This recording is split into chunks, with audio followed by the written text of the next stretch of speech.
Alors aujourd'hui, débutons avec une très bonne nouvelle pour moi. C'est aujourd'hui, je dépose mon 500e vidéo sur ma chaîne YouTube. Alors, je vous invite à aller liker nos petites vidéos, puis parce que c'est, vous savez, avec nous, c'est juste du temps.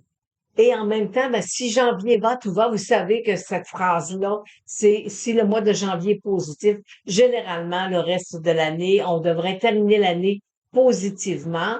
Et alors, fait que c'est ce qu'on va regarder, mais vous savez qu'on est quand même, on est dans des sommets, alors c'est un petit peu plus olé olé, surtout pour aujourd'hui. Alors, allons voir qu'est-ce que les indices nous proposent aujourd'hui.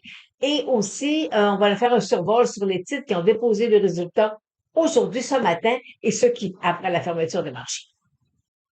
Alors, les titres qui ont déposé le résultat ce matin, on a débuté par PayPal et qui nous affiche présentant une baisse de 10 $. Alors, sous sa moyenne mobile de 100 jours. Alors, techniquement parlant, c'est un titre à éviter pour le long. Notre beau titre, on a notre cible à nous, notre cible technique est atteinte. Alors, le titre a bien fait. Il touche presque, il s'approche de sa résistance à 120 $. Phaser, voyez-vous, sa moyenne mobile de 200 jours, il valse autour. Alors, il y a une bonne résistance allons disons 26,5, 27. Il est présentement sa moyenne mobile de 100 jours lui donne un bon support, mais je n'ai pas de cible à la hausse avec la technique point de figure sur le titre de phase. Et son Ishimoku, vous voyez, ben, on est dans des zones là, de support et de résistance. Alors, on va le laisser s'envoler un peu là, avant de pouvoir prendre une décision techniquement. Et hier, le titre de Palantir a déposé ses résultats. Alors, le marché a aimé, sauf que aujourd'hui, il est en repli. On a un très, très beau support autour de 146 $. Je ne suis pas haussière sur le titre de Palantir. Voyez-vous, sa moyenne mobile de 100 jours présentement le supporte bien. Alors, fait qu'il faut le surveiller. Moi, à long terme, je suis plutôt négative sur le titre.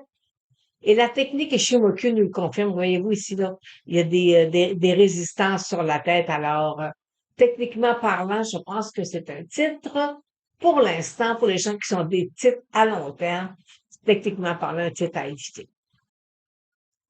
Alors, le secteur canadien, le S&P TSX, sorti hors de son couloir, repli avant-hier, vendredi, c'est-à-dire, puis, voyez-vous, là, on a deux petites chandelles.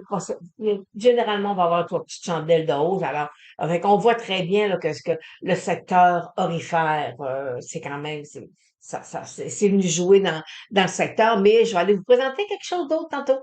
Alors, d'ici 30 secondes, je vous présente un autre secteur qui affecte présentement le TSX. Sur le CDNX, on a encore un très beau support, c'est des small caps sur le venture. Alors, c'est le 1000 points là, est quand même important. Il faut le surveiller. Et le secteur où on se doit d'être un peu plus vigilant, c'est le secteur de la technologie sur le marché canadien. Mais en même temps, je vous présente là, ce graphique-là, c'est vraiment, je dis souvent, un graphique à mettre dans un livre là, parce que le titre il est venu casser sa ligne de tendance de 2023. Bon, mais ça, c'est vraiment une vague d'Elliott parfaite. Pour les vagues d'Elliott, j'aime ce que j'appelle la règle d'alternance. Alors, présentement, voyez-vous, ici, là, on a une vague 2 qui est bien dessinée. On a une vague 3 qui descend. On va voir un rebond d'une vague 4 qui va être un peu plus complexe avant de pouvoir redescendre un peu plus à la baisse. Alors, fait qu'on pourrait s'attendre à revoir le secteur au niveau de mars 2025. Sur le marché américain, ben, le Dow Jones devait être un nouveau haut d'année aujourd'hui à 49 653. Puis là, présentement, il est en baisse là, de environ 165 fois. Alors, fait que voyez-vous, on est vraiment là dans des couloirs, c'est des up and down. Alors, c'est des schémas techniques qui sont attribuables à des sommets dans des indices boursiers. Le Nasdaq 100 à l'intérieur de son couloir, alors belle grosse chandelle ici négative. Alors, on va voir, il faut surveiller demain, est-ce qu'il va sortir hors de son couloir, hors de son triangle, c'est-à-dire. Le S&P 500, beau biseau, Alors, lui aussi, une chandelle qui est quand même négative, là, pour l'instant. Et le VX aujourd'hui s'est payé à la traite un peu. Alors, on voit là qu'il est revenu au-dessus de sa moyenne mobile de 100 jours et là, il s'est mis sur asseoir. Alors, et on voit que l'indice de la volatilité commence à me donner des petits soubresauts. Alors, on va voir maintenant les titres qui ont déposé le résultat après la fermeture de marché. Alors, le titre de Amgen termine à 3,80 $ de hausse après la fermeture de marché. Alors, on peut en conclure que le marché a apprécié ses résultats. Alors, pour le titre symbole AMD, moins 17 $. Alors, le marché apprécie pas tellement ses résultats. Chipotle aussi, en baisse de 2,67 $. Mais vous savez qu'il se franchit la plante à 36,49 $.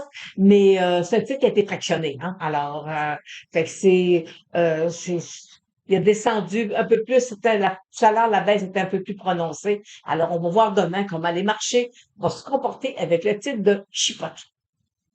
Alors, c'est sur ça que je termine ma vidéo aujourd'hui, ma 500e vidéo sur YouTube. Alors, et on se revoit demain.